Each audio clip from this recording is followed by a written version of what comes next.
And I look all green, like I'm sick. You do look green. What the hell? Green here. Yep, still green. The questions just pop up on the bottom, the webinar thing. I don't know. Well, if they start popping up, I'll let you know. I'm green, I don't know if that's just unshaven, and overweight.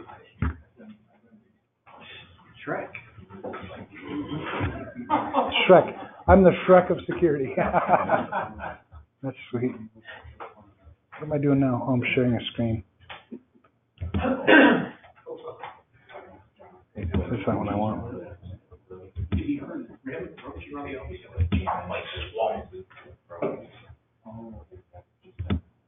All right. So we should be good on that. Let's minimize so I don't have to look at my face.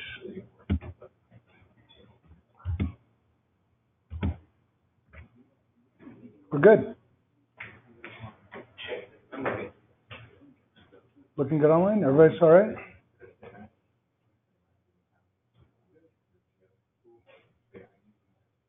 All right. Let's talk about some security stuff or something. Again. Security, security, security. Everywhere I go. It's always the same. It's always different. All right, so for the people online who didn't hear what I already said to you guys, tonight is kind of nice, and we have plenty of time tonight. But it's nice because... We've heard that before. All right. But did I lie? I did, didn't I? Man, I didn't pace myself well. Yeah, all right. Because we'll talk about some practical things today, which is always kind of fun because you can speak more from experience versus the memorization stuff. You guys have a lot of memorization to do, assuming you don't have experience in this stuff, but that's okay. So check in. How's everybody? Any questions from previous classes last week when Brad was teaching? Nothing like that. How many people are up to date in their reading? Does skimming count? Skimming? Well, it's a start. I started, like I said, when I took this exam, the first time I did just basically skim. The second time I tried to put some structure to it, and the third time was about mastery. So that's the way it worked for me. In reading, any struggles with anything?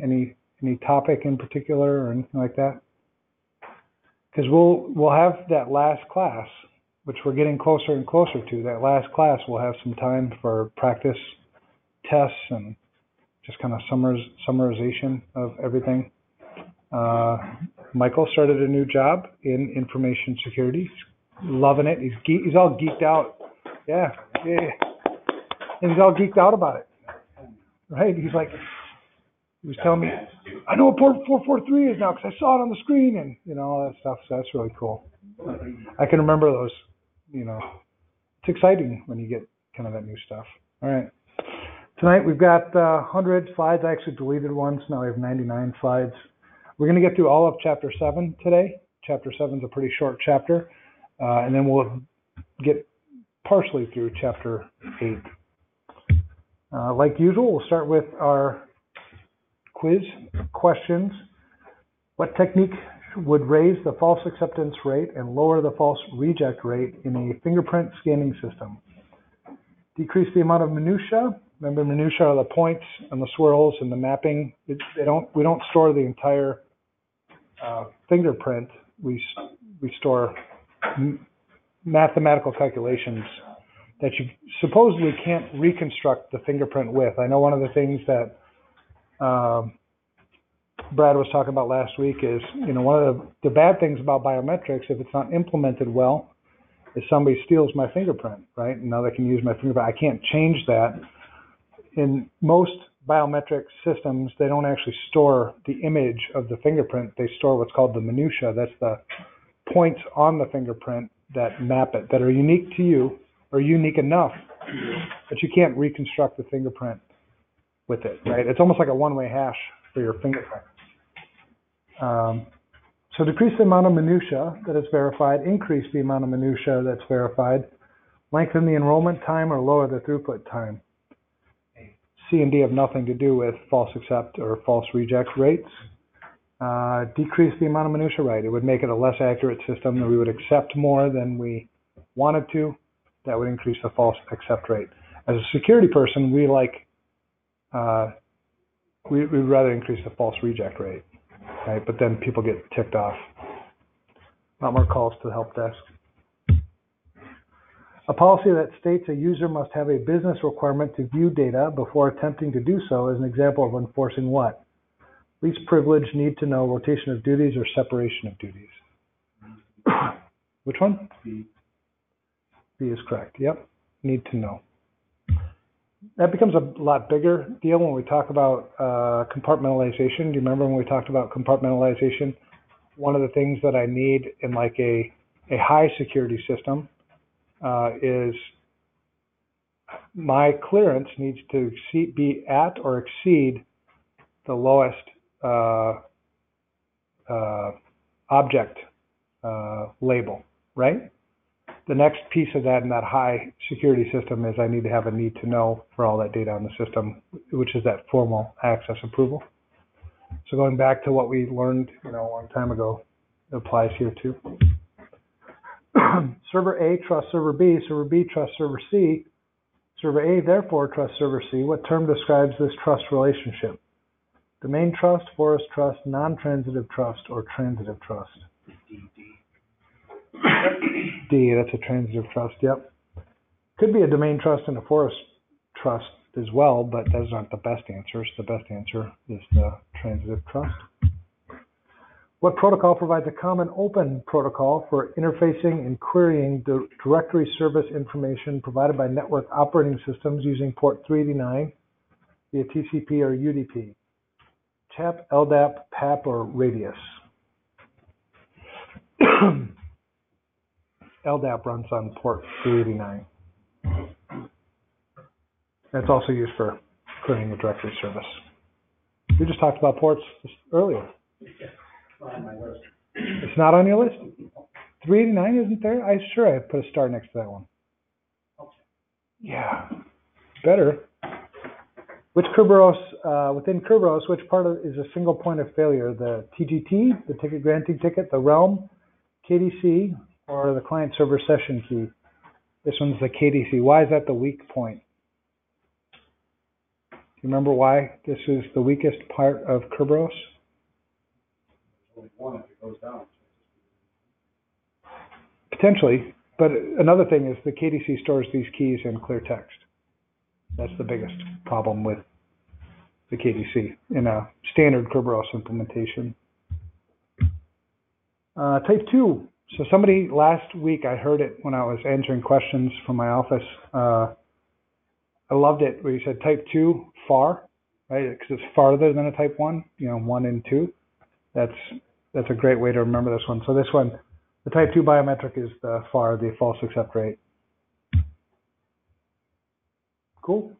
There isn't crossover error rate is the accuracy for the biometric system. Equal error rate, I have no idea what that is. I think that's just made up. And then another term for the CER. Equal error rate? Yeah, maybe. Is that what it says in the book?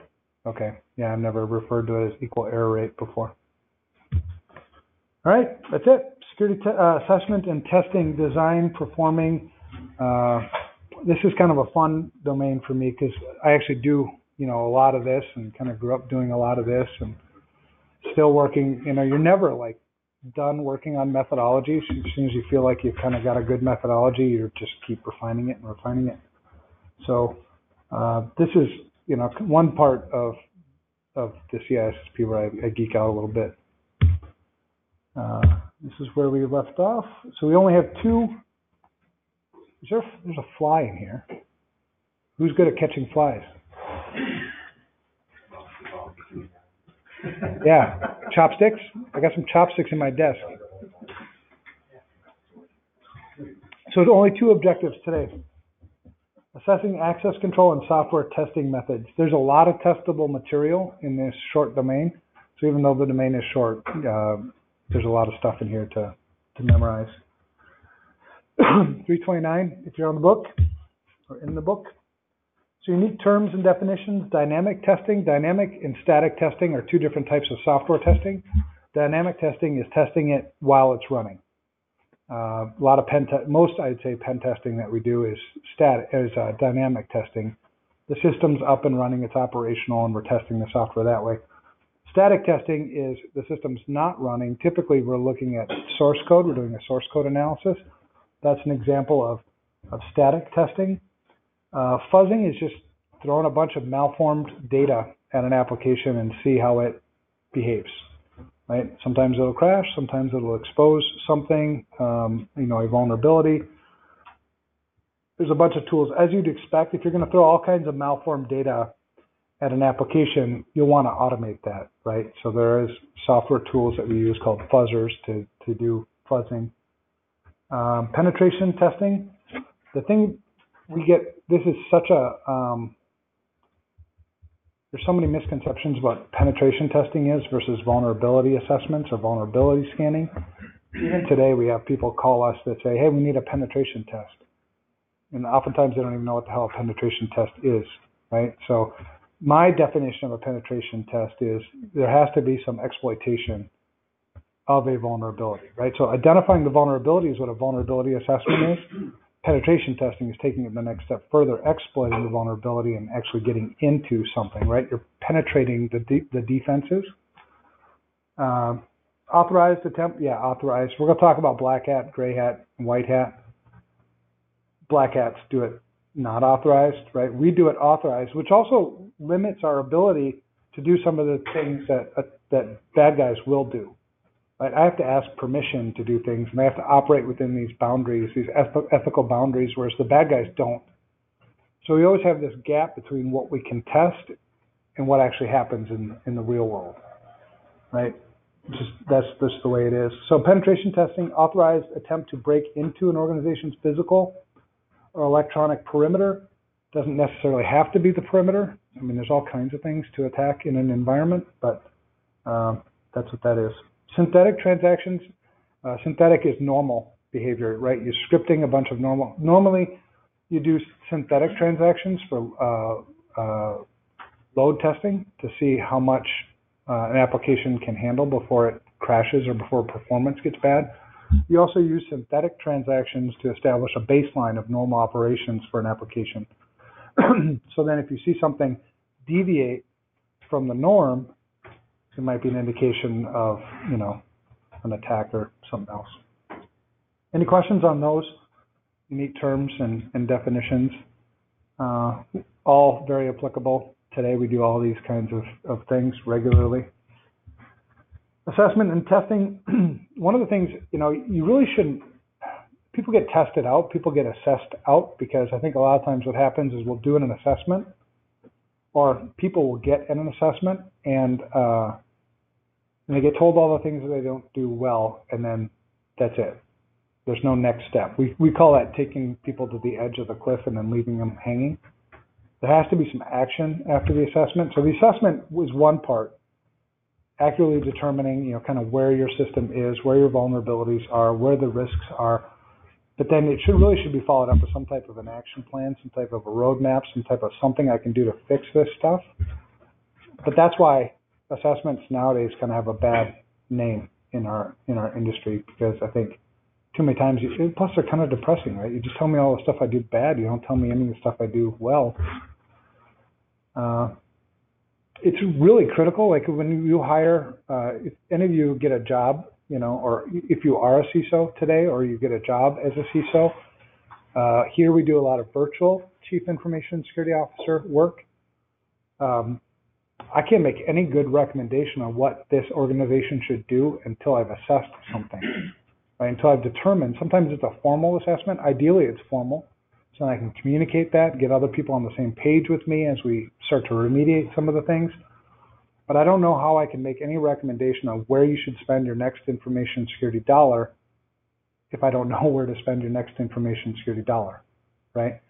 So assessments are really important. They give me an idea of what it is that we're working with. So then we can, plan from there. Overall security assessments, lots of different types of controls, lots of different testing methods. Always have to determine the why. Why are we testing what we're testing? And what's the scope? What are the boundaries for our testing? Those are all really, really important. In testing software, I've already talked about static and dynamic testing for software. So assessing access control, number one, determine the scope. What's in scope for testing, what's not in scope for testing, what are we trying to accomplish? How will we determine success in the assessment, right? It's often overlooked. We just assume that people kind of know these things, but don't overlook it, right? We need to hit targets. We need to determine what our objectives are. So what are we testing? Why are we testing it? There's different types of tests that are narrow in scope. Something as simple as maybe doing a user account review within Active Directory.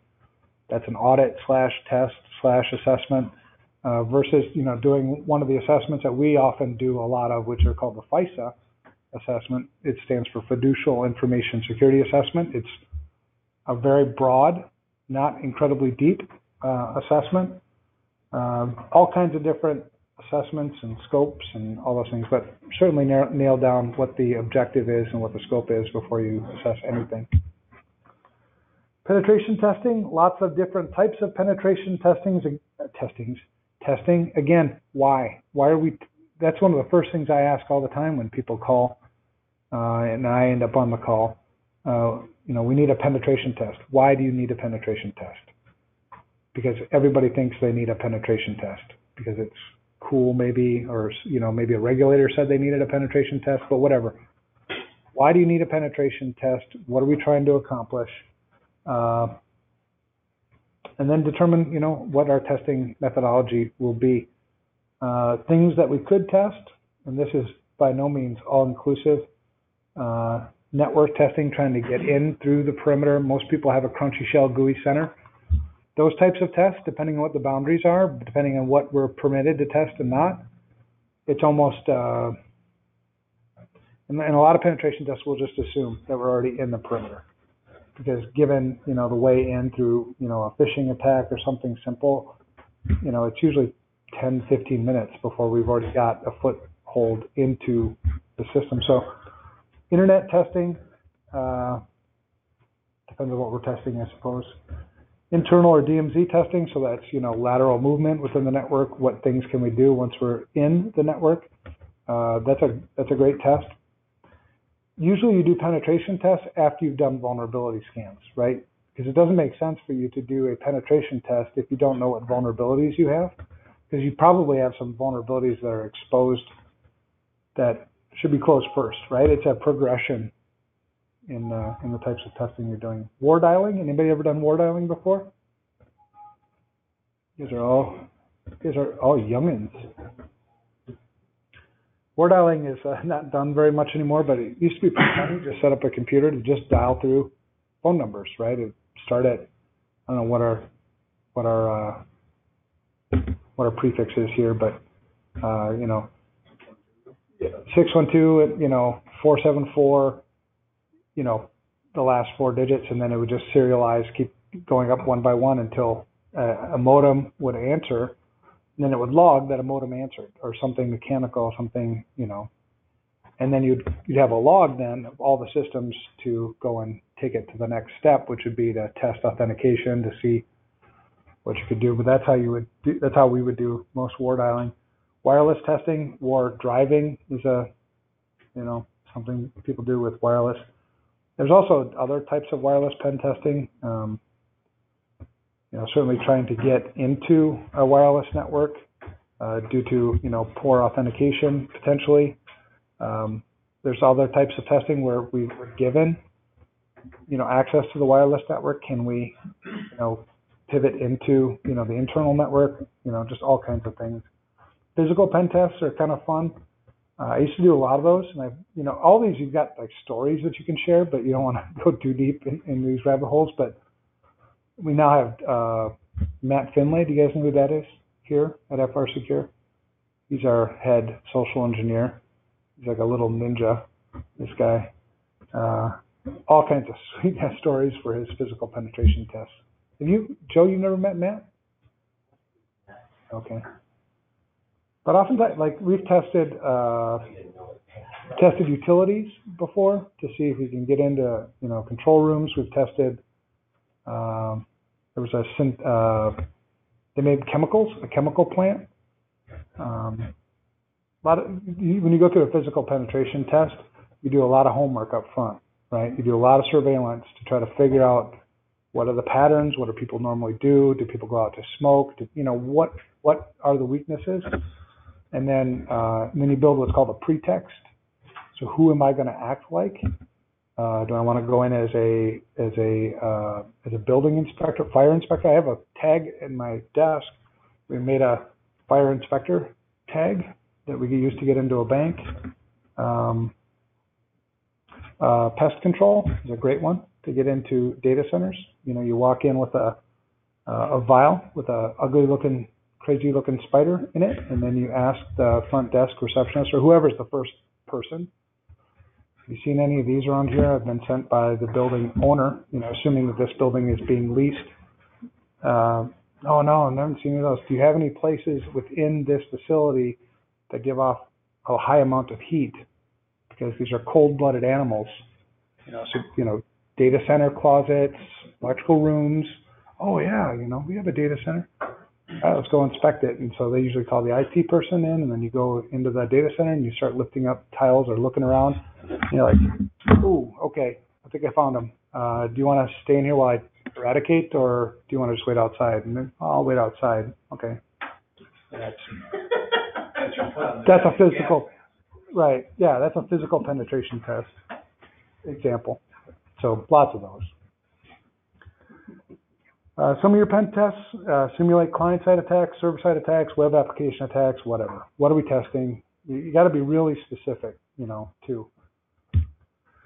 Types of hackers: black hat, gray hat, white hat. Right? Everybody knows what those are. The black hats have no ethics. They don't care about the laws. We write laws like the Georgia law. You read about the Georgia law? Did they sign that? The governor? There was a law being presented to something.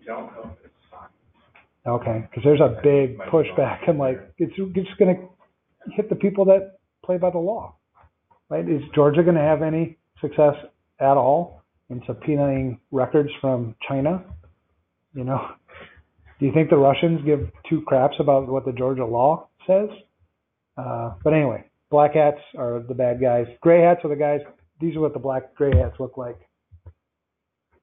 That's a gray hat guy. He's confused. He has no idea what the hell he is. Because I don't understand. It's either black or white, right? Either I'm a good guy or I'm not a good guy. Why would I fuzz the line? One of the things that we never compromise ethics here. Our customers trust us. There's three things we have to have for our customers: credibility. We got to be able to do what we say we do. Trust, and you got to like us. We can't be a bunch of jerks. Right? But that trust piece, you can't compromise that. Who is it? Is it make good? Pizza? That's Favre. The Georgia bill was vetoed. What's that? Vetoed. Vetoed. Good. Thank God. Because it was a stupid law. But it got passed. Got all the way to the governor's desk. Right, and gray hat hackers. Yeah, those are those guys. And gray hats push the limits. They might have been white hats, and then they kind of pushed the limits, stepped over a couple of things, did some research maybe they shouldn't have done. Sometimes I guess they end up being gray hats unintentionally, but most of them I think are just confused. Back to penetration testing, the ward dialing thing you got to remember about. Oh, I hit it. Thing you got to remember about ward. Maybe it's because I haven't taken a shower like last week. No, I'm still smelling it. One of you guys. Ward dialing, thing to remember about ward dialing is modems. I already told you kind of how they work. It got the name from the '83 movie War Games. You ever saw that movie? Classic. Social engineering, so many cool things with social engineering. If you want to know more about social engineering, the guy to go look up is a guy named Chris Hadnagy, Hadnagy. I went to his 4-day training once at Black Hat. Unbelievable. So cool. Teaching things like micro expressions and, being able to, micro expressions are things that you can't control. They're universal across all cultures. There are 6 micro expressions, and they happen in about a sixth of a second. And so you can tell if somebody's feeling contempt, surprised, happy, angry, but you can't tell why. And that's where people get, I think, hung up when they read micro expressions is, I can tell like you're contempt, so I must think it's something I said, or maybe I smell, or maybe I offended you some way. They might be thinking about their kid back talking them this morning. You know what I mean? So you can't tell why. But anyway, that's not on the test. I think it's just cool because I really like social engineering. I don't do it anymore, but Matt is the guy for that. Phishing attacks are all social engineering attempts. Emails with malicious code, malicious attachments are social engineering attempts. Phone calls from the IRS, the robocalls. Anybody got any robocalls from the IRS before? You know the IRS makes a lot of calls, right? That's how. I actually forgot to pay taxes once, believe it or not. True story. It was early on. We were probably 2 years into FRSecure, and things were just moving and growing so fast. And I think I was actually up with you guys in St. Cloud. Did I tell you this story? No, but I was on my way home, and my wife called. So I'm going from St. Cloud to Minnetrista. My wife calls and says, there's an IRS agent here. I'm like, say what? Yeah. So you didn't pay taxes or something? I'm like, no, I'm pretty sure I did. How did you forget to pay taxes? Customer, if you were impressed by your attention to detail. What's that? What? The current customer of yours, I'm impressed by your attention to detail. Well, I'm transparent. You'll find that about me. Well, because that's part of the trust thing too, right? But anyway, turns out, so I called Kevin. I'm like, dude, seriously? So I looked through all my records. I'm like, I didn't pay taxes. I totally didn't pay taxes, whatever year it was. So then they just, they just put you on a payment plan. It's all paid off now, but that's how the IRS works. They just show up. They don't call you. They don't email you. So if you get a robocall from the IRS saying they're going to arrest you, that's not going to happen.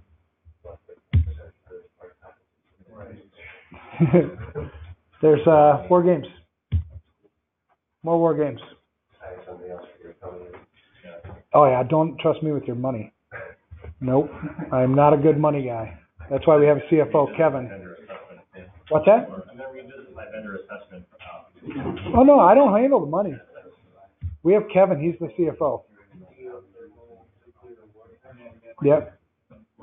And that's a picture of a war dialer. That's wild dialer. That's what this is the program.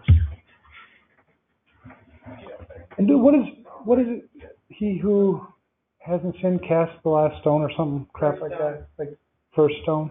So you guys have never done anything wrong? Am I the only guy here? Pretty much. On the advice of my attorney, I refuse to answer that question. Are you pleading the fifth on me?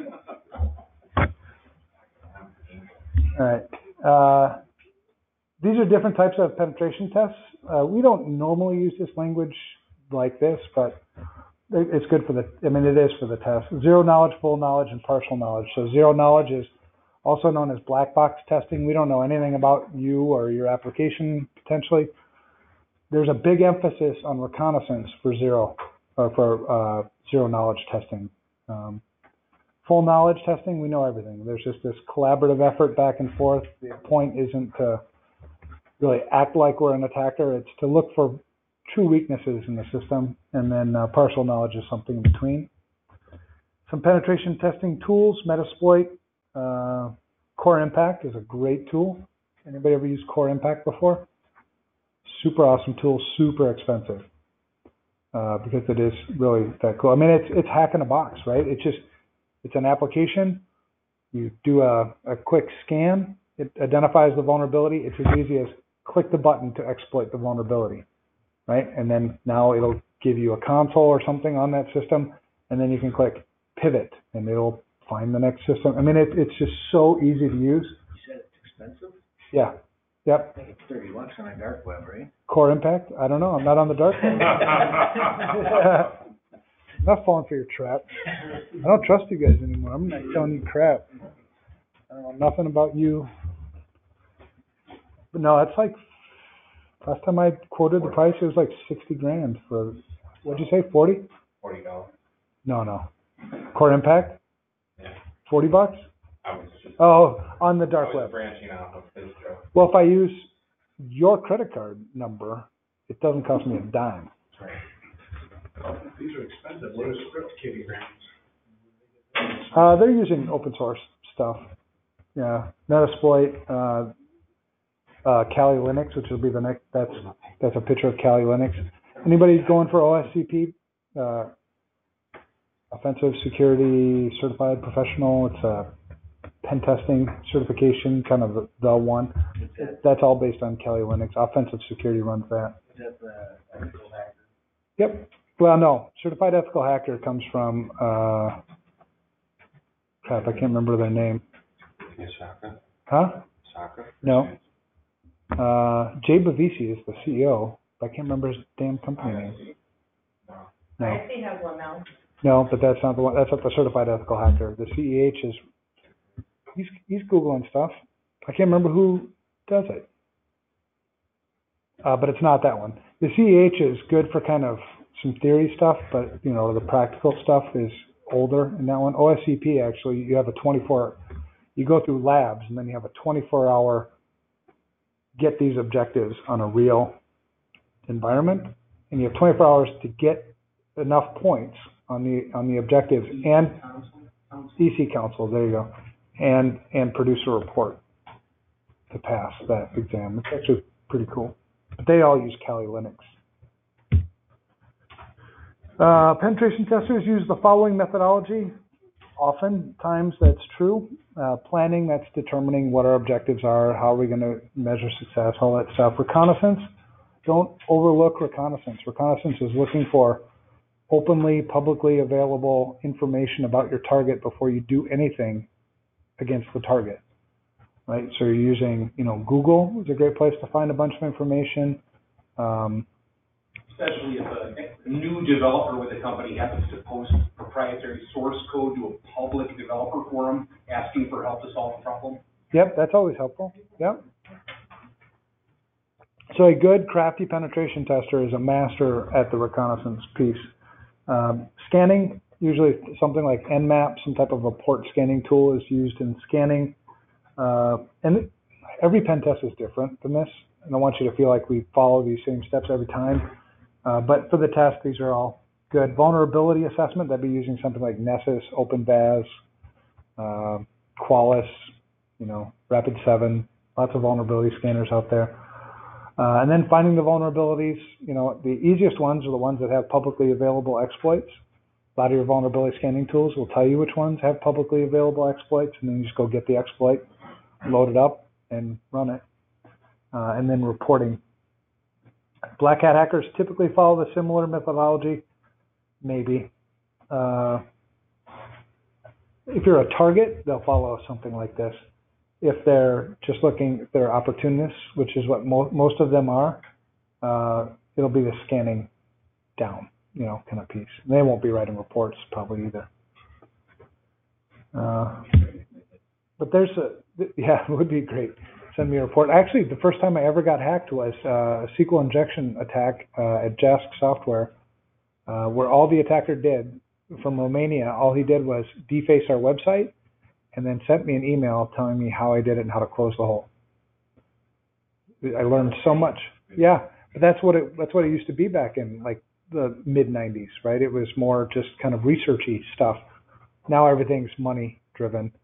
They're saying that we're in the middle of the largest financial transfer of wealth in the history of the world, from legitimate folks to bad folks, right? I think the amount of money gained by criminal organizations through hacking or computer crimes now exceeds all drug trades combined. But people don't. I saw a statistic that the underground economy, like now where hacking is going to exceed the total global GDP by like 2030. Yeah. So it's time to sort of wake up a little bit. They're rushing around like Carbonac. It's stolen like it's over a couple billion worth of banking money. Yeah. Yeah, it's crazy. This is a good framework, the pen testers framework, if you're interested in getting into pen testing. Not necessarily testable, just kind of FYI. I think if you stick to the stuff that's just on the slides, you'll have plenty to get through the exam. I'm just trying to add some color as we're going through this too. Assuring confidentiality, data integrity. Now these are some of the rules that we kind of have to play by, right? We can't exploit, or we shouldn't exploit, regulated data, right? Because that might be a reportable breach, right? If we access protected health information, that might be a reportable breach, even if we've been authorized to do so, right? Or if we haven't been authorized to do so, we've been authorized to do something else, and we find ourselves in PHI, that could be a problem. So a lot of times what we'll do is we'll set up a target. What are we trying to get at? And go after a dummy file, dumb data, or test on a test network that is, identical to the production network. Yeah, as identical as we can get it. We also have to put things back the way we found them, right? So we have a back out. Just create destruction as you go and plant your new scanning tools on new systems and then pivot and go in. You have to keep track of what you've done so that you can pull it all back out and put the system back to the way you found it. Those are all things that we do. Obviously, on the bottom one, if we're in a system and we find out that another person is here or has been here, you stop the test. You stop the test, right? There's no question about it. You don't try to play with them or continue on. You stop the test, inform the client. Ideally, there's something in the statement of work that outlines what you do in those situations, but you always stop the test. What else about pen testing? I think that's all I can remember for now. Vulnerability scanning. So vulnerability scanning that's one step sometimes in a penetration test, at least in the way the book lays it out for a methodology. Vulnerability scanning is just using an automated tool looking for vulnerabilities in the systems. We typically find vulnerabilities in one of two places. It's either a configuration error or missing patches. The software hasn't been updated, it's out of date. That's typically the only two places we find vulnerabilities when we're doing these types of scans. Nessus used to be a lot cheaper than it is now. Keeps getting more and more expensive, but Nessus grew from OpenVAS. OpenVAS used to be open, like it forked, like Metasploit forked with Rapid7, took on kind of Metasploit. Now there's a commercial version of Metasploit and an open source version of Metasploit, the framework. Nessus forked out from OpenVAS. OpenVAS is still available. It's free. It's open source. It's supported by an organization called Greenbone. So it doesn't have to cost you a lot of money to run vulnerability scans. You can go get one for free. It runs on Linux, so you have to do a little bit of work to get it running. But it's just as good. We actually built our own OpenVAS vulnerability scanner here so that we can give customers, free or low-cost vulnerability scanning, because cost was prohibitive in some of the other tools. Qualys and Rapid7. Rapid7 makes the tool actual name is Nexpose for Rapid7. Those are all ones that we run into pretty regularly. Missing patches, configuration errors, I mentioned that. Now everything is scored on this common vulnerability scoring system, which is maintained by the NIST. It's currently on version 3. And it's essentially how big a deal is this vulnerability. Some people use it as an indication of risk, but it's not really truly an indication of risk. Do you remember what the definition of risk was? Threats and vulnerabilities lead to a likelihood of something bad happening and the impact if it did, right? So this is vulnerabilities. It's hard to take into account the specific threats to those vulnerabilities, but CVSS tries to do that. Common vulnerability scoring system. So you'll see, if you ever see those numbers when you do a vulnerability scan, you'll see the numbers. It's on a scale of 0 to 10. That's CVSS scores. And you can go look at it. It's pretty cool if you're into that stuff. Other assessments. So security assessments from a broad scope, a holistic approach. Remember our definition of information security? Administrative, physical, and technical controls, confidentiality, integrity, and availability, right? A broad scope, a holistic approach to information security, a broad assessment would account for your administrative controls, your physical controls, and your technical controls. Administrative controls are the things like people, process, training and awareness. It's the people part of security, policies. Physical controls, the things you can touch. Technical controls, typically internal and external, is how we break it out because people have such a different crunchy shell type of approach versus once I'm into an environment, there's no controls to keep us honest. So that's an example of what a security assessment is. You see the bullet points there from the book, policies, procedures, those would be administrative controls. And it's really important. Now, this is where regulations sort of got it right? If you look at HIPAA, the security rule, written in 1996, it says to do a risk analysis of administrative, physical, and technical safeguards. So here we are today, and I think we're still struggling with what is an assessment supposed to cover. They got it right, at least the government. I mean, it's kind of surprising when the government gets something right. They got it right back then, and still holds true today. Change management, we would typically fit change management as an administrative control. Architectural review, probably an internal and external technical control. Penetration tests might be part of your assessment. If organizations are ready for that, vulnerability assessments should be part of your overall assessment, and then security audits. Audits are more checkboxy than assessments, just in my mind. You're doing this or you're not doing this, check, I did it, check, I'm doing this, check, I'm doing that. Whereas an assessment is trying to quantify the importance of not doing this or not doing that. Keywords, assessing the effectiveness. Where there are gaps in controls. So if you took a control and it was perfectly well implemented, perfectly well supported, there is no gap in that individual control, it doesn't matter what the threats are, right? I mean, it could be infinite threats. There's no gap. There's no weakness in that control.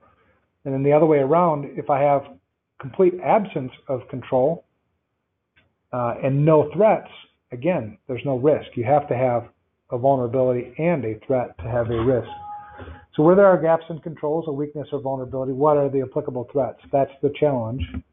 Vulnerabilities plus threats give you the likelihoods and impacts, which give you risk. And this is just where fights and fights. This is where we specialize. This is kind of where we started. Everything was doing assessments, helping people determine where they should spend that next dollar.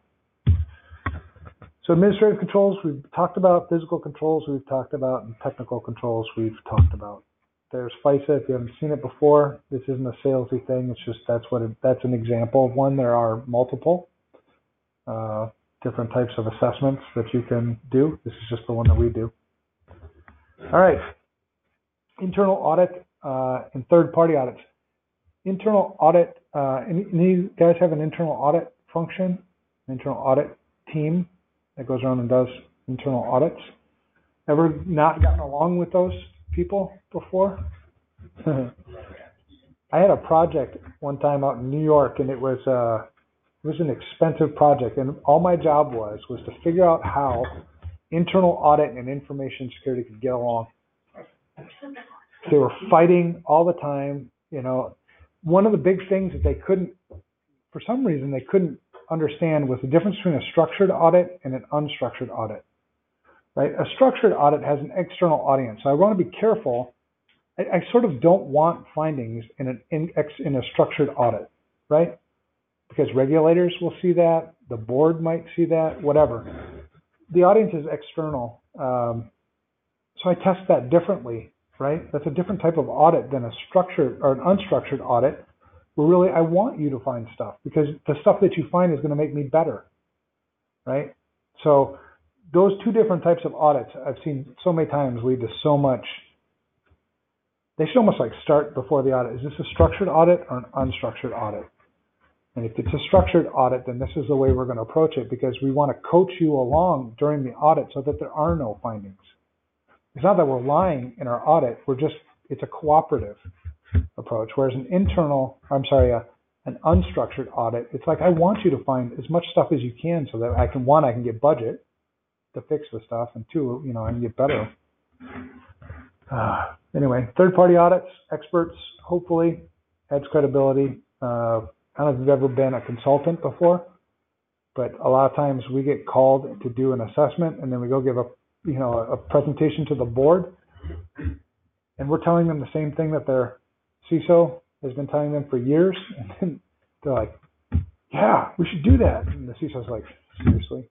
For 2 years, right? All I do, it's that credibility thing. When you bring a third party in, when you're paying somebody, I don't know, they just go with it. So any questions on different types of audits? All right. Security audit logs, log reviews. Everybody likes going through log reviews manually. I have somebody took a video of me once on an old PIX firewall. I was going through the logs. It was all, they were all text then. And I was scrolling through every morning. That was my job. I'd go through the firewall logs and just scroll through. And you're looking for patterns. And I fell asleep, but I was still scrolling. Those log reviews. Now we have tools to do that stuff for us. But you find a lot of things. I mean, we know for sure that we can't prevent all bad things from happening. So what things do I have in my environment to detect when something bad happened? And then ideally have something to respond to it. So audit logs are really, really important, assuming that you're logging the right stuff and you're keeping it long enough and all that stuff. So audit logs, security audit logs are important. These are what NIST Special Publication 800-92 says the types of logs that you should keep or should be collected. Network security software, hardware, antivirus, IDS, IPS, remote access software, web proxy, vulnerability management, authentication servers, routers, and firewalls. I'd err on the side of overlogging versus underlogging, right? Because in an incident investigation, when you do find something, this is one of the first things that we use to try to conduct an investigation is what do we have for evidence? And a lot of times we'll find that people have set up their Windows servers as defaults. So they overwrite, and they overwrite usually within a matter of days. So, and you didn't call us for this attack until like 2 weeks later. Right. We're very limited in what we can do from an investigation. We can still do a bunch of stuff, but man, those logs are really, really valuable. It may not be in scope for the exam, but is there a recommended retention period for system logs? As long as possible, a year. The average time it takes for somebody to detect the average dwell time for an attack right now is about 100 to 120 days. In some cases 140 days. Yeah, but So that Yahoo was like 7 years. Yahoo's dumb. I'm not investigating that one anyway. But on average, so if I assume that I'm somewhere within the average, right, it should be a minimum of 140 days to account for that dwell time. If you have PCI requirements, it's a year offline. I think, what is it, 90 days online, Joe? My organization, we went through like seeing if we could get all these logs and store them out for a year, and it was 80 terabytes to get out that far. That's far more. Start with your critical systems. Right. Yep. Like I don't really care about a lot of the servers or, things on my environment, but start with like where the keys to the kingdom are, like your EMR solution. That's really important to get those logs. Your domain controllers, really important. So I'd start with what are the things that are most critical and kind of branch out from that and then adjust based on the data. Yeah, and this is NIST SP 800-92. Another good place is CIS, right? I mentioned the CIS benchmarks. A lot of those benchmarks have the log settings built in to the benchmark. Centralized logging. So here's a typical attack sequence that we see. An attacker identifies a vulnerability. They compromise the vulnerability. They elevate their privileges. They pivot. And they delete logs. They plant a backdoor and come back later, right? So one part of that is deleting logs, and they're doing that on purpose, right? Because if I delete logs, now there's potential reasonable doubt, right, in prosecution, and you may not detect me, all kinds of reasons why they do it. So if I keep logs stored locally, it makes it trivial for attackers to delete logs. That's why one of the reasons why we like centralized logging is it protects the log files. So in a centralized logging system that's well implemented, it's using a different authentication than even Active Directory, right? Because if I've elevated my privileges to a domain admin, and in my pivoting I find, well, there's a lot of traffic heading over to this system over here, I'm going to go over there and delete logs over there, right? So even making a standalone authentication, that's why we really like that. SIM, Security Information and Event Management, is a way, nowadays, a lot of people are buying it, not a lot of people are putting it in right. You guys ever see that? They get way too much, they get overwhelmed, they can't do anything. Right? I mean, because it looks so attractive, and the things that it can do, but it's like IDS used to be, where you have to tune the crap out of these things, right, before it's going to produce really valuable information. I had an auditor come in from a major insurance company, and they were kind of telling me that I wasn't logging enough, or I wasn't moving enough. He said, we have a whole team that was logging all day long. And you're looking at the whole team. Right? Like, It is. It's very resource intense if you want to make SIM work the way it's supposed to work. It's not just a plug and play technology, and people pay $50, $60, $100, $200,000 for some of these SIM solutions. But this is what it's supposed to do: log protection, log aggregation, to take logs from various disparate systems, bring them all together, and then correlate, so that I can identify an attack that pivoted across multiple systems. I should be able to see that in my SIM, and then dashboard reporting. Right? Those are the 4 functions for an SIM. I do mention it's not plug and play. Anybody here running SIM? Working well? I mean, do you have it tuned? Good. We have a service that helps us with it. Okay, so you have a service. Yeah, that's one way to do it too, is outsource it for part of it. Yeah. at least with configuration. Go with the service. I mean, even if they have that for you, monitoring.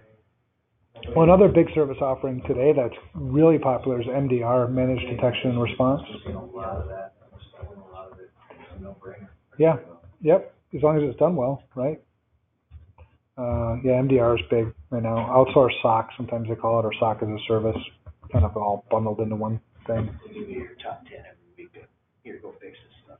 Yep, yeah, yep. Software testing methods, we talked about static testing, dynamic testing. White box software testing is essentially you have everything, probably the source code too, in white box testing. Black box testing, we don't know anything. It's just here's the application, go for it.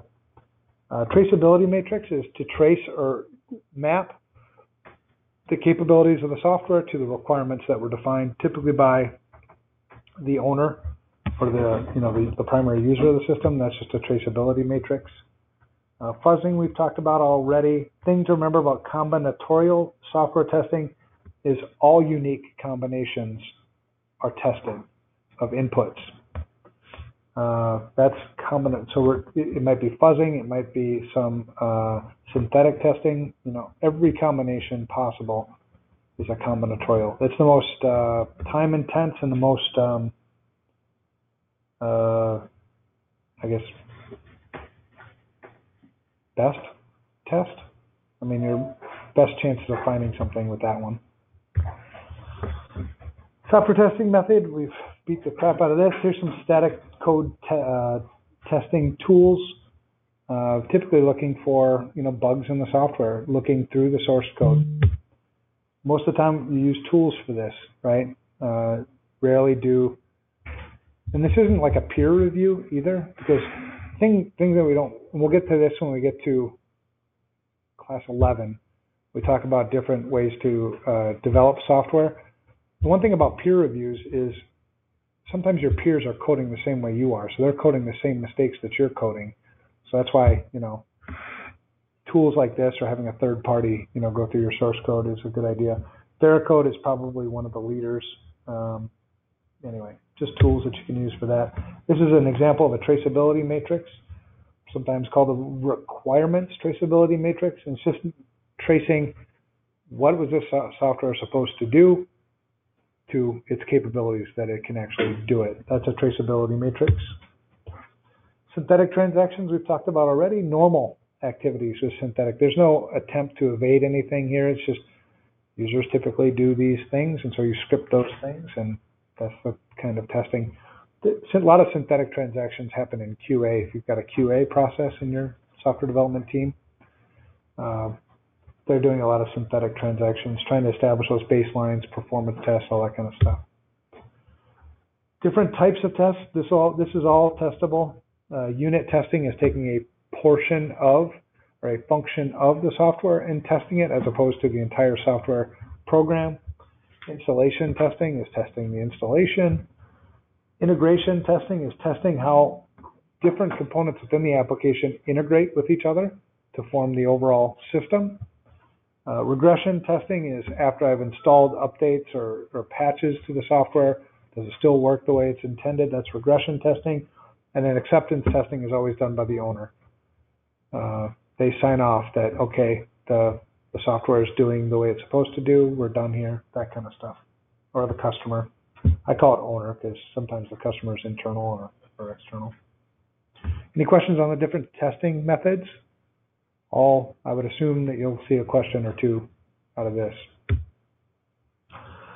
Fuzzing. Fuzzing is, like I said before, sending all kinds of malformed, crazy data to an application to see how it behaves and how it functions. Good fuzzers there at sectools.org. Burp Suite is a very popular tool. Anybody here used Burp Suite before for fuzzing? It's a good, one of the most popular tools. That's a picture of their website, Portswigger. Other testing terms, misuse case testing, which is just that, just misuse. With different cases for, how we might use the software. So you see a lot of misuse case testing. Anywhere there's input fields, those are great places to do a bunch of, SQL injection and other types of, or, taking a username field and putting in 10,000 A's. That's obviously a misuse, trying to overflow an input or a buffer or something. Test coverage analysis, just looking at all the different ways that a software should be tested, all the different ways that the software could be, interfaces that are exposed. It's kind of an analysis of the tests. We've done all these different kinds of tests. We've got a gap here. We should be really doing regression testing too, stuff like that. Interface testing, all the ways that we've exposed the application to whoever we've exposed it to. APIs here, login pages, all those things would be part of interface testing. Are code writers and app developers doing all this today? No. A lot of them don't have the ability to do it on their own. Sometimes QA departments are doing some parts of these things, but typically you don't want your developers doing QA, two separate teams. In a mature software development shop, you've got the app developers, right? And you've got a formal software development lifecycle. You've got a QA team that's QAing in test environment before it ever gets anywhere near production. You've got a DevOps team. The DevOps team maintains the environments and takes code and pushes it from one environment into the next and maintains that. And then you've got, a security team that's doing the security testing. In a real mature shop, you've got, kind of all these roles figured out. In a less mature shop, you just try to collapse them, I guess. We do a lot of software development over here, but we don't have a big team. So we actually engage now with Bulgarians that we've worked with before to do a lot of our QA stuff, because it's expensive to hire, it's $100,000 resource sometimes to get a QA person that can write the scripts and run them and all that stuff. Did I answer your question? Probably, and then some. Bulgarians, yep. They cooperate with the U.S., I think. They're pretty close to Greece. And they're actually, I think they're full-time employees, so I think we get full tax.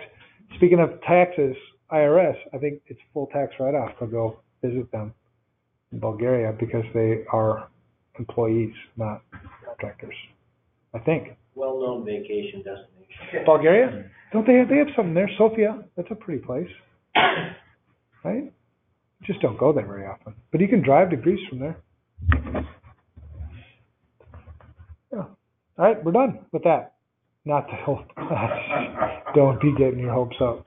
We're only an hour into this thing. How many people just logged Yes. Or are we? Domain 7 security operations. Do you want to take a quick 5-minute break? We're getting into operations. Any questions on anything we've covered so far? All right, so we're going to take 5 minutes. Seriously, no more than 5 minutes.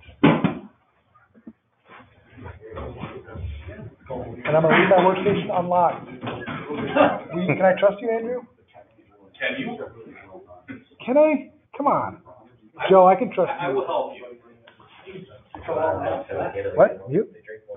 Mute this quick? All right, I'll be back. We're going to be back in 5 minutes.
It's not what I do.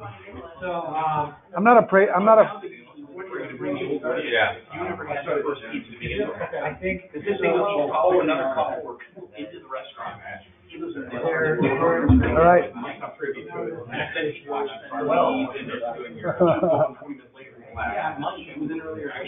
All right, I'm gonna get started. I'm going right now. Here we go. It's happening. Security operations. Operational. I'm not allowed to. You mentioned somebody free something. I'm not allowed to talk price with customers anymore because I give stuff away. I get in trouble every time. Like, you did what? All right. So security operations, foundational concepts. We're going to talk about those foundational concepts. We're going to get into investigations today. We'll talk about incident response and disaster recovery. We're going to get into a little bit of all of this tonight. So we're going to go kind of fast, 347 in your books if you're there. This is a big domain, not as big as our technical domain that we had a while back, but still pretty good size. Administrative security, forensics. People think forensics is all mysterious and all that stuff, but it's just because probably most of us haven't done it before. It's really simpler than people think. Incident response management. We just talked already about how I can't prevent all bad things from happening, so I should be able to detect them, and then what do I do if I detect them, right? It's almost inexcusable now not to have a formal incident response plan or incident management program in your organization, knowing that it's going to happen, right, eventually. You're starting to cross this line. It used to be years ago, not even that many years ago, ignorance was defensible. Right, so a bad thing would happen, and I could just claim, well, I didn't know any better. That's not defensible anymore. That's why CEOs lose their jobs and CIOs lose their jobs. Ignorance isn't defensible anymore, and now the bar is moving further, right? So not having an incident response plan. You saw what happened to Equifax. Obviously, their incident response plan needed some work, right? Definitely on their PR side, you know. So anyway. Operational, preventive, and detective controls, asset management. Asset management is absolutely foundational in every organization. I can't protect what I don't know I have, right? Assets come in three flavors in my mind. One is physical assets, and then we've got software assets, and then we've got data assets. The most valuable of those three is typically data assets. So having everybody who's struggling with GDPR now is kind of like, oh, crap, I actually have to know, my personally identifiable information that belongs to an EU resident, right? You should have been knowing that all along. I mean, at least that's what we've been preaching. It's not easy, but it's foundational. Continuity of operations. So BCP and DRP, those are two different plans, right? We'll talk about the differences between those two. BCP is more all-encompassing, a longer-term plan. DRP is much more shorter-term, typically IT-focused for a DRP. Developing a BCP DRP, backups and availability, DRP testing, training and awareness, continued BCP DRP maintenance. A lot of people have a BCP or DRP, but they don't know how to maintain it. So a lot of times it's old and no longer functional. So the importance of tying in, BCP and DRP with change management is a really important component to keeping those things up to date, and then some specific frameworks. We're not going to get through all this tonight, but we will get through quite a bit of it. So BCP, long-term plan, NIST SP 800-34, I think, is the one around BCP and COOP, the Continuity of Operations Plan, and all that stuff. They've got a really nice diagram there where they have the BCP. Have you guys seen that diagram before? You've got this BCP, and then you've got all these other plans that are components of that plan. DRP is a component of typically the BCP, right? So BCP, longer term collusion. So when one or more or two or more people or entities collaborate on an attack to bypass the security of a system, that would be collusion. Continuity of operations plan is one of those things that's also part of the business continuity plan. The focus really is maintaining operations during a disaster, not after a disaster, not getting things back up and running again. It's actually operating under this disaster.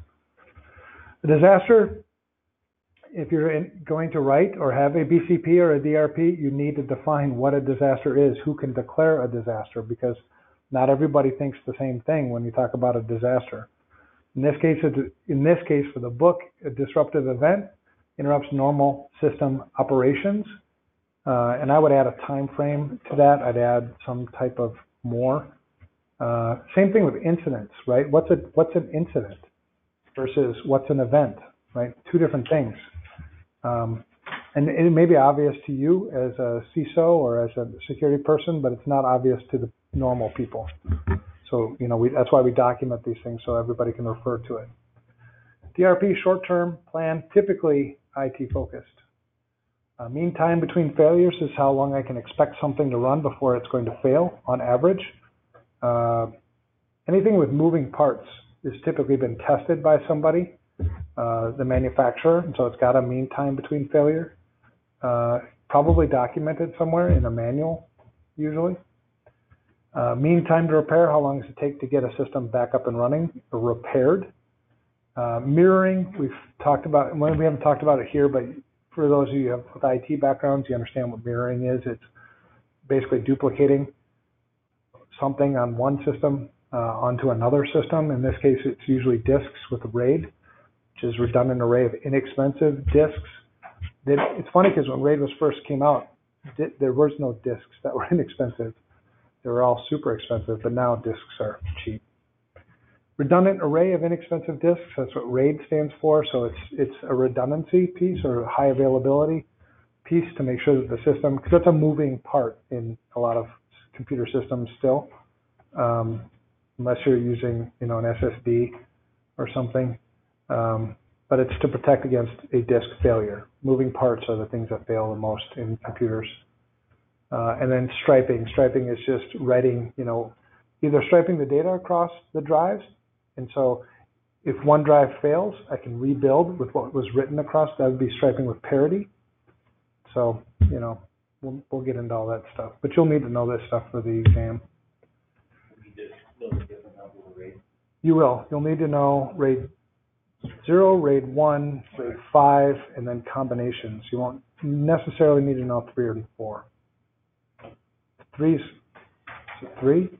No, it's 4. That's all hypothetical. I don't think they've ever made a RAID 4 before. That's with Hamming code. What's that? 6 and 10, yeah. But I don't even know if you'll have 6 on the exam. Maybe. It's good to know. I mean, I would go with what's in the book and then read too. All right, least privilege and minimum necessary access. Concepts that you'll need to know. Typically, they apply to discretionary access control systems, as the control systems where usually the owner or somebody's been given those privileges can, at their discretion, grant privileges to others, right? So it's not a mandatory access control system where it's set up by a central authority, and that's just how the system runs. You don't change it. Typically, those mandatory access control systems are clearances and labels come into play a lot more in those types of systems. But least privilege is the least amount of privilege it takes to get your job done, which then plays into those least privilege and minimum necessary access are interchangeable. Need to know. So need to know is usually, so the difference between least privilege access and need to know, in my mind, is need to know is data specific, least privilege is system specific. So I might have privilege to a system, but there's data on that system that I don't have a need to know. So, you see the difference between the two? So on the exam, if it has something to do with data, it's probably going to be need to know is the answer. If it has to do with the system, it'll be least privilege. And then there's that compartmentalization stuff again. Typically, mandatory access control systems may enforce need to know, but I can also do this in discretionary access control systems. So it's not only mandatory access control. Separation of duties. So this, cost comes into play a lot here. Plus we add some complexity into the environment when we have multiple people that fulfill a process role. So if you have process like making payments, authorizing, invoices for payments, entering it into the system and cutting checks, you know, that's a process that should be broken up against, you know, by multiple people, so that one person can't just, you know, commit fraud, right? It would take some collusion, multiple people working together to commit fraud. So we're looking for another place where we find this a lot is, you know, who approves access requests, you know, at the, you know, at your work. The person who requests access shouldn't be the person that can approve access, and certainly shouldn't be the person that also grants access, right? That process needs to be broken up against multiple people. That's where separation of duties comes into play. And we're looking for, we start with, if you really want to do a risk assessment on separation of duties, which is rare, you would map out all of your business processes and determine what the roles are in those business processes and where they should be separated out. But, you know, that's overboard for a lot of people. Rotation of duties and job rotation, you do this, now this is a detective control, and it's also a deterrent control. But it also has another benefit is key players in your organization, if they leave the organization for whatever reason, you've got some backup for them. You've got some redundancy.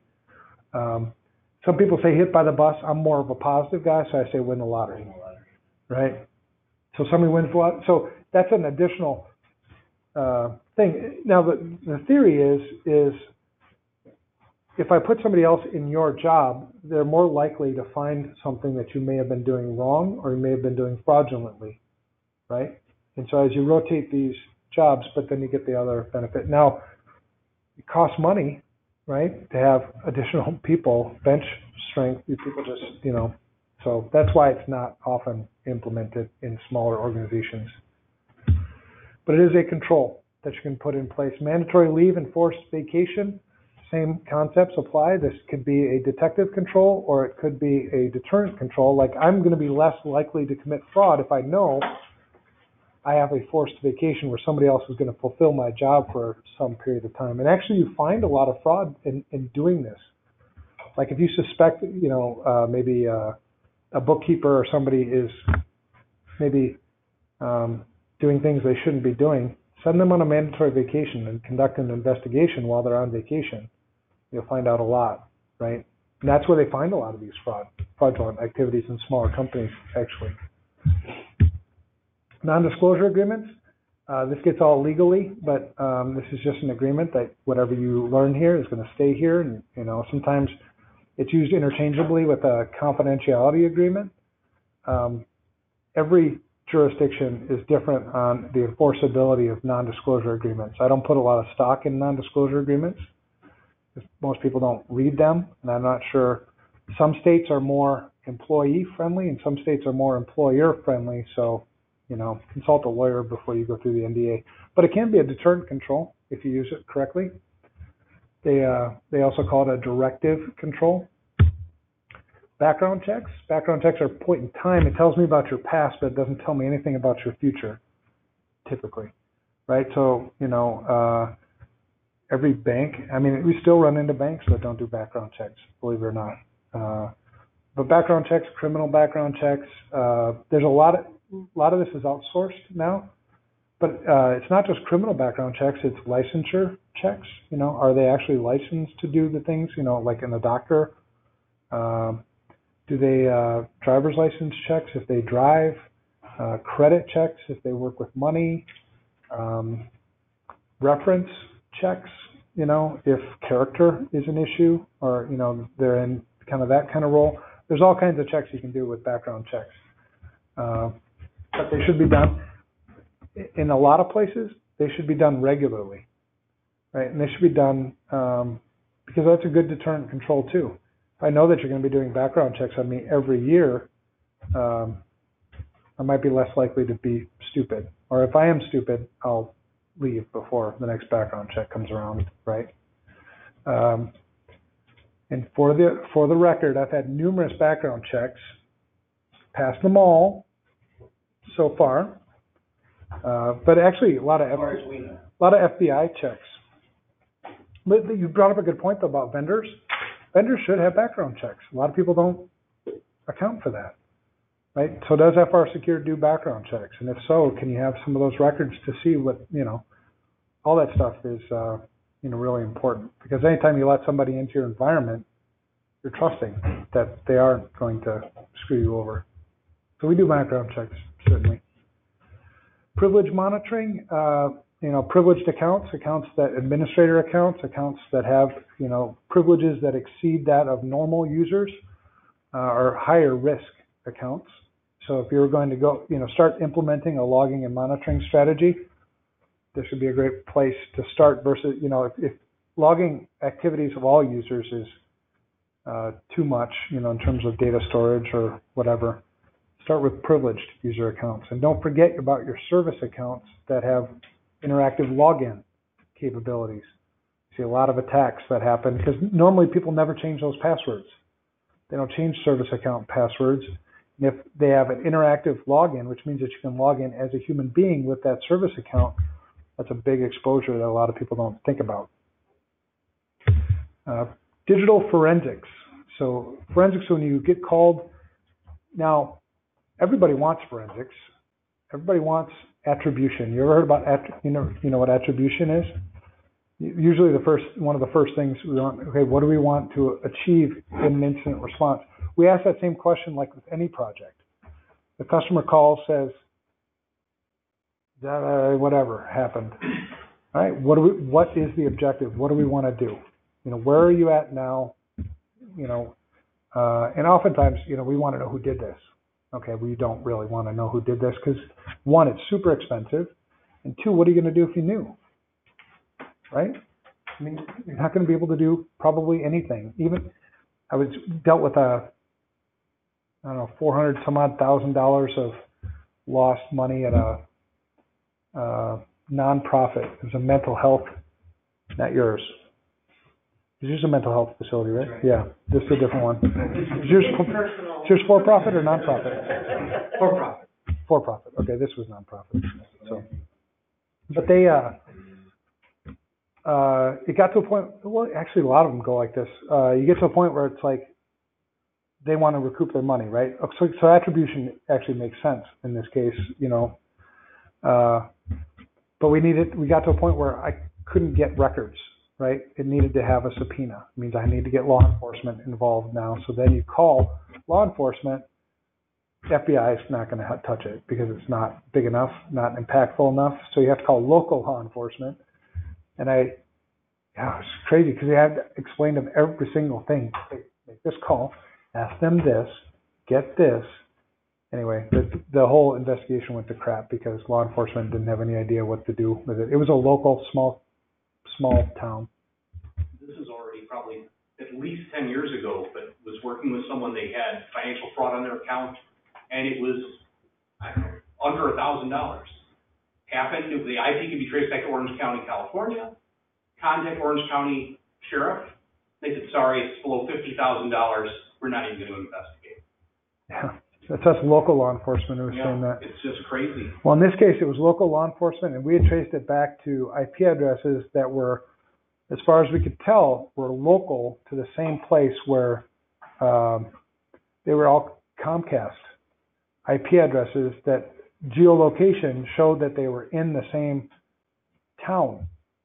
And so we had to work with local law enforcement in that same town because what we need to do is call Comcast to find out what IP addresses were assigned to what physical addresses, and so then we can send the cops to go and question these people. That was just so hard. But anyway, forensics. So usually the only time we do forensics is when we call it when it's going to go legal. There's either going to be a civil or a criminal case that's going to come from this. The biggest thing about forensics is preservation of evidence. That's key. So the crime scene, you walk in on a murder, it's pretty easy to see a physical crime scene. This is just a digital crime scene.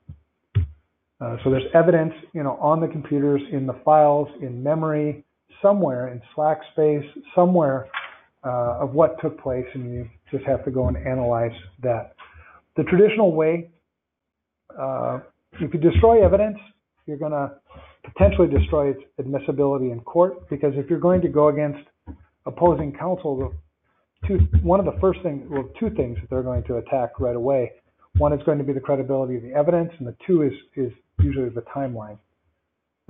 So the quality of your evidence, preserving the evidence, becomes really, really, really important. Anti-forensics. So anti-forensics is things that attackers do to make forensics not work. Our traditional approaches to forensics, and there's all kinds of anti-forensics methods that they're following. The biggest one now is just never writing anything to disk. Everything runs in memory. You compromise a process that's running on the system, and everything runs within that process. The only things that get written anywhere get written to and from memory. So you shut off the system, which is what most people do. You destroyed all the evidence, right? That's an anti-forensics, I guess, approach. Yeah. So you walk up to a computer system. You first have to have some kind of background before you just shut down a computer. Obviously, if things are spreading really quickly and you've already determined that attribution just isn't a big deal here, then fine, unplug the system. But if attribution, if it's a financial fraud thing where, there's going to be, we already know that there's probably going to be some legal things here, don't shut off the system right away. Anyway, we can find data anywhere. The key point here when preserving digital evidence is to make a binary copy of the original. And then you conduct your analysis on the binary copy. You never conduct your analysis on the live copy. What happens is you make a binary copy, you take that live copy, follow a chain of custody, lock it up, don't ever touch it again until, someday, right? After there's no chance that it's going to go to court. And then you conduct all your analysis on the binary copy. Sometimes you make two binary copies in case you walk all over one and you can't get it back to something to work with. But the important thing to remember is binary copy. That's a bit by bit copy of everything that's on the drive, right? You don't just do a right clicks, copy, paste. That kind of copy isn't digitally sound or forensically sound. Places, now 4 types of data. These are really places where you can find data. Allocated space is the most common. This is, when you open up Windows Explorer, all the stuff you see there is all allocated space. The operating system has marked it as allocated. Unallocated space is just the opposite of that, right? Things have been deleted. The operating system has marked it as unallocated space, meaning that I can write back to that again. It doesn't mean the data is not there. It just means it's marked as unallocated, right? So you can find data, and that's where a lot of your data recovery tools are working, is in this unallocated space. Slack space. So there's the geometry of a hard drive is blocks and clusters, right? And so if a let's say it's an 8-bit cluster, I don't even know if that drive geometry is off, and I've got a 13-bit file. It's going to take both clusters, but there's going to be some slack space left in the second cluster. That's slack space. Bad blocks, clusters, sectors, these are things that the operating system has marked as being bad, so I'm not going to try to write anything there anymore. The thing is, with an attacker can also mark clusters as being bad, so the operating system can't see it, won't write to it, but that's where the attacker's hiding their data. So attackers can hide data out of view from just normal people in 3 of these locations, right? In the unallocated space, in the slack space, and in bad clusters. Make sense? All right.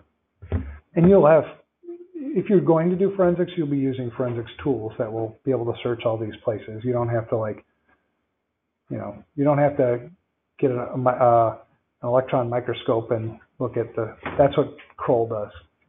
If sector is bad or marked damaged, how are they hiding data? Because they're going below the operating system, so it's a complete compromise. It's probably a kernel level compromise or pre-boot, potentially, before the operating system boots up. Digital forensics, what else do we have here? 4 phases for these are tools. So access data, FTK is forensic toolkit. That's what that stands for. If you're ever using EnCase, it's like the de facto, right? If you're presenting something as evidence in court and you used EnCase, they're not going to question the tool that you used for your forensic analysis. It's that well accepted. Also super expensive. FTK is pretty expensive. Ghost, you guys have all probably used Ghost for writing images to drives before. You could use Ghost to do that binary copy, but it's not going to do much for you in terms of the analysis of the data. But there's a bunch of free tools out there. If you're ever looking for forensic, it gets geeky quick. The phases for forensic process: 1, identification. What is potentially in scope for forensic analysis? Is a computer system, a group of computer systems? Is the network? Do we need to do network forensics? All those things. And then you acquire that evidence, right? Well, keeping in mind that protection, the integrity of that evidence is number 1. And then analyze copies of the evidence. Don't analyze the evidence directly. And then produce some type of a report. Again, binary images. Live forensics is trying to do something while the system is still operating. There are tools that you can use here as well. But sometimes just walking up to a computer system and doing a simple netstat, right? Netstat will show me what's connected to this computer right now. Something looks funky, well, that might take me somewhere else. Process Explorer, running off of a flash drive, might be a good thing.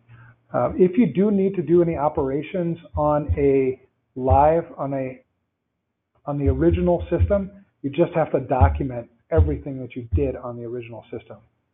Right? Because the minute you walked up to that original system and made any change, you've changed the integrity of the system. But as long as I can document everything I did, I can backtrack it. I can defend the current system. You see what I'm saying? So same thing happens with the live forensics. And the rule of thumb when you're doing forensics is if you're going too fast to document everything, you're going too fast. So document everything you do. Take your sweet ass time, right? Live forensics is a little bit different. You do have to be a little bit more, a little bit more expeditious. But on your full forensics, take your sweet time. I mean, take months. Who cares? You know how fast courts go anyway, right? I mean, you're not going to get in front of a judge for like ever. Example from Metasploit. This is the classic example from Metasploit. Metasploit is just a framework. The open source Metasploit is just a framework. And within that framework, I can run all kinds of different tools and modules and things like that. Metasploit is the framework. The tools that run within Metasploit are their own things.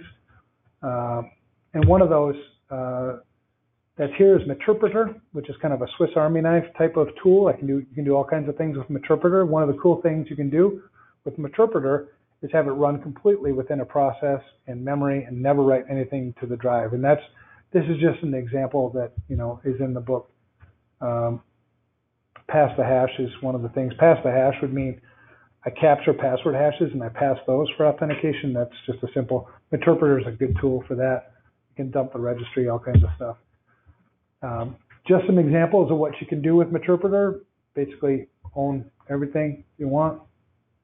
The system has to be vulnerable. It's not like you just run Meterpreter, just double click it. It's like, hey, look, I got everything. There's more work to it than that. This is what dumping the password hashes looks like from Meterpreter. It's also in your book. Dumping the registry is another thing that you can do with Meterpreter, which is sort of cool. That's what that looks like. The important thing to remember about something like Meterpreter, if I take the traditional forensics approach and unplug the system and come back to it later, there won't be anything, right? Or very little. Another thing to do, if you're ever going to do forensics, it's good to have some hardware with you too. Write blockers for disk drives. Disk duplicators are good. You can buy all these kits, those are all really important stuff.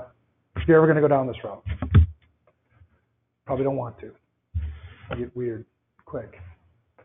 Network forensics is just the data in motion, right? Trying to build your crime scene, instead of being isolated to a computer system or a set of systems, it's actually expanded into the network. And so identifying all that stuff, you can't take a snapshot of a network very easily. So it's usually remnants of what happened on the network. So like email, web activities, file transfers, stuff like that, log files. Forensic software analysis. This would be, taking a piece of malware and figuring out what it did on a system. You can reverse engineer the malware if you can do that. A lot of times we'll just take a VM. A lot of times it's a virus or it's ransomware or something. So you just load up a VM, put the malware in the VM, detonate it, and see what happens. Right? Monitor what kind of connections it tried to make, how it tried to behave, and that's a good place to start. And then you just kind of go in from there. Embedded device forensics, you need specialized tools for that. That's basically all you need to know for the test. E-discovery is a pain. E-discovery comes about because it's in a civil suit, right? And the judge could potentially grant that you need to provide to opposing counsel every bit of every bit of information regarding certain aspects of the case, right, as part of their discovery process. And e-discovery it'd be the digital. That means everything in file shares, everything in emails, everything in backups, everything in flash drives, everything everywhere in order to comply with the court order. That gets very expensive. What happens a lot of times is people will just settle the case. It's cheaper for me just to pay you $100,000 than it is for me to go through this whole e-discovery process. Some of the things I can do to limit the exposure for e-discovery is to have a very solid data retention policy and schedule that I'm actually following.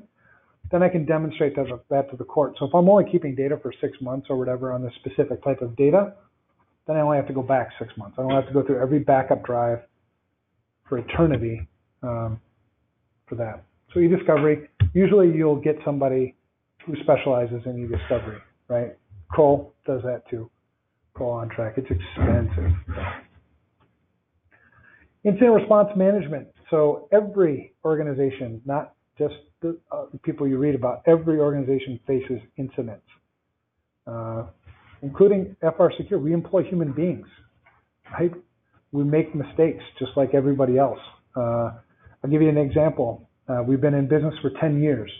You don't think that we've accidentally sent one customer's report to another customer? It happened, right? And so we had to have an incident response process. How are we going to respond to that? That's one example, but everybody faces incident response. If they say they don't, they either are ignorant or lying. Probably ignorant, I'm guessing. So having a computer security incident response team, you can call it a CSIRT if you want, you can call it whatever you want, but having a team that responds to incidents is very important.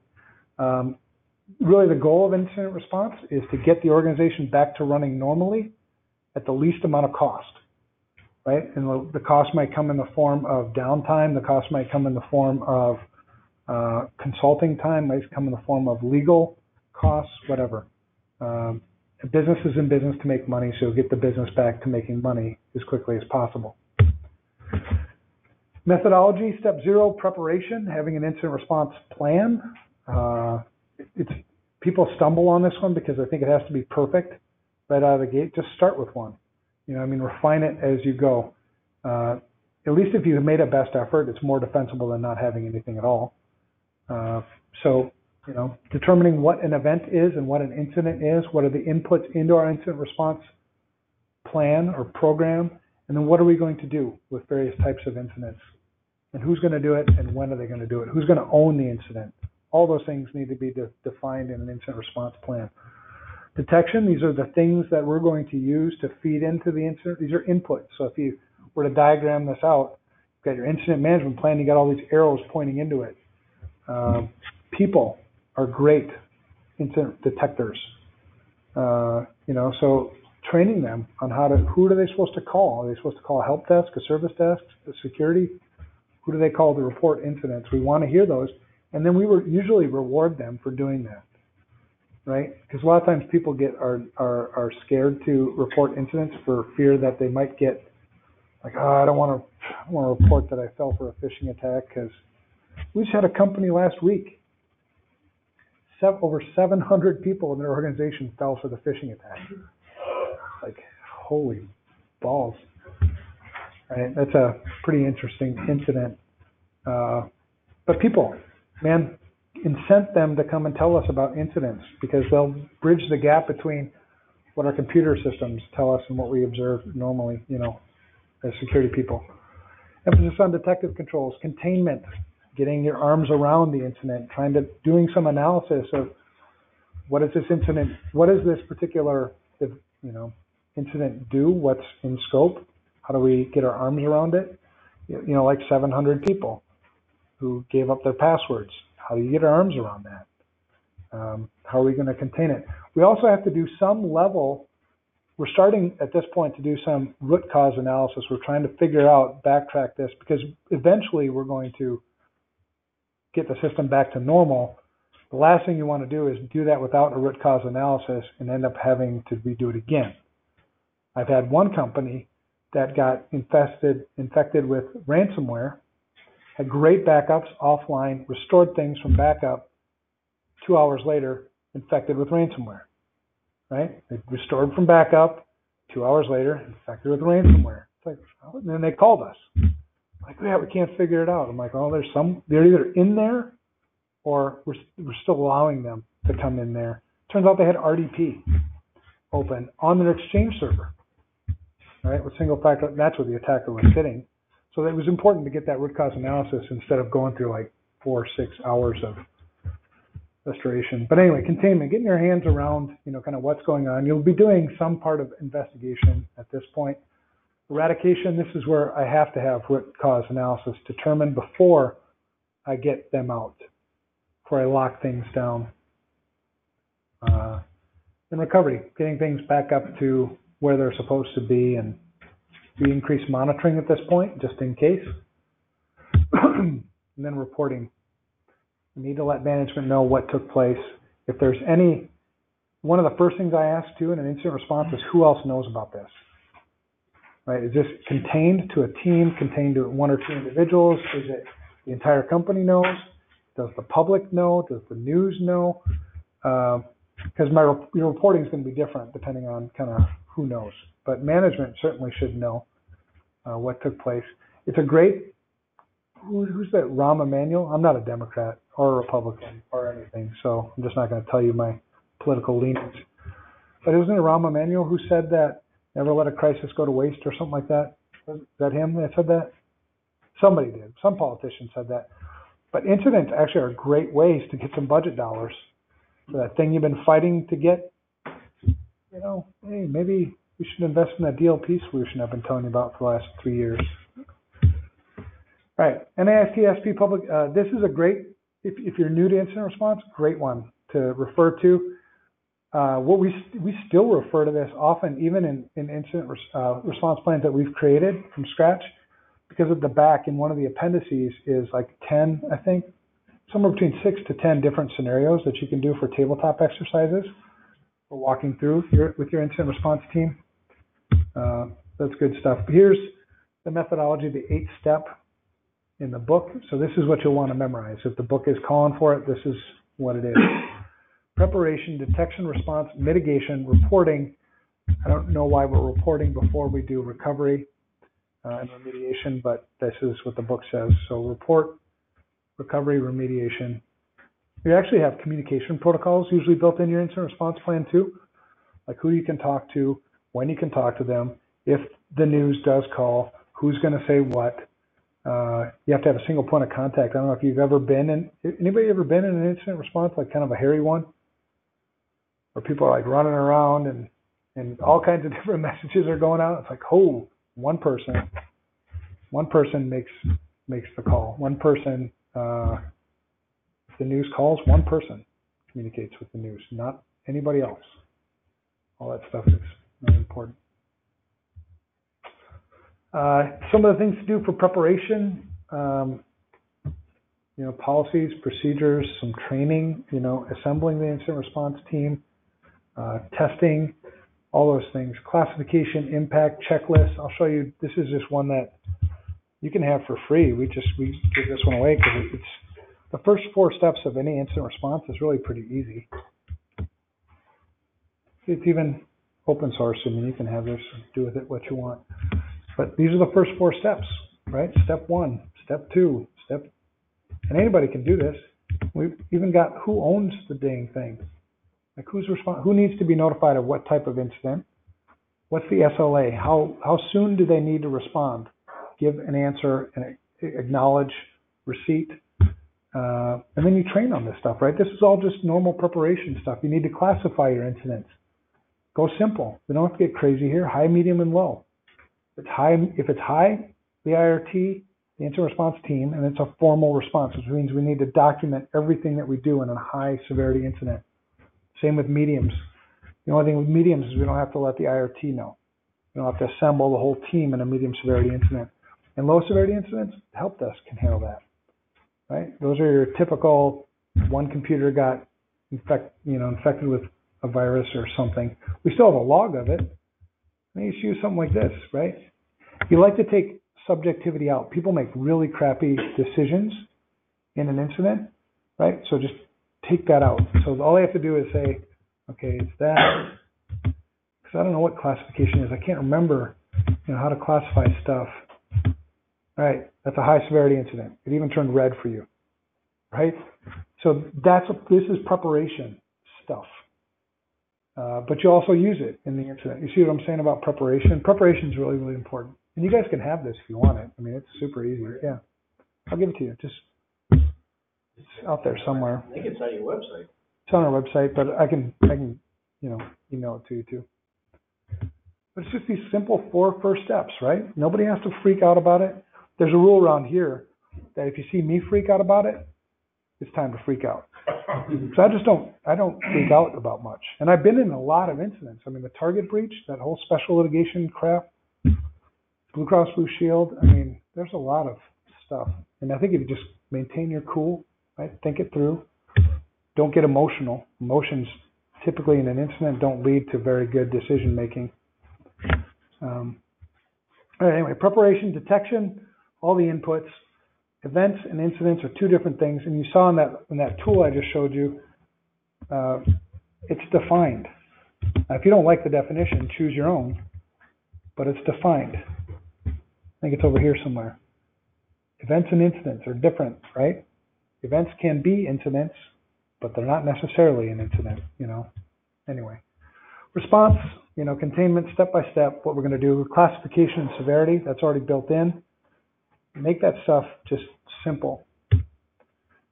Mitigation, we need to do our root cause analysis before we're going to mitigate because they'll be back if we don't do it right. Reporting, this is more about communications protocol than I think actual formal reports being produced here. Recovery, getting things back up to normal. And then increasing the monitoring, certainly around what that root cause analysis was to see if there's still activity happening there. Remediation, broader, whatever. Lessons learned, there's always lessons in every incident to learn. That's it. 10 minutes to go. I promised you'd get done in class. I'm kind of surprised. I thought I had more today. Thursday? No class on Thursday. So anybody online, no class on Thursday. We'll get an email sent out too because I got shipped off to Boston on Thursday.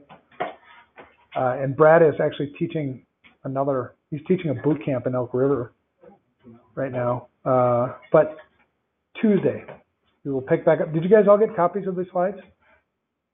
They're all made available? Okay. I already have the slides made for next Tuesday, so I can get those out tonight even, or tomorrow. So no class on Thursday. See you next Tuesday. I'll be here. Are we gonna go longer than the 31st? We're not going to go longer than the 31st. No. I've got the content kind of mapped out because before I took this Thursday off with going to Boston, I wanted to be able to tell you guys whether I thought it was going to go longer. It's not. I've already got the content done. There's a break next week. Or are we just gonna drop it? Well, but next Thursday is, Labor Day week. I'll get an updated schedule out to everybody on what the next couple of weeks look like because I want to make sure that you guys don't miss anything. All right, that's it. It's easy tonight. See, I like tonight because it's more practical. I like being able to speak from experience and not from, Yeah. reading slides. If you guys ever want to know stories about incidents, I can share them. They're fun. Should we just email you at that CISSP Mentor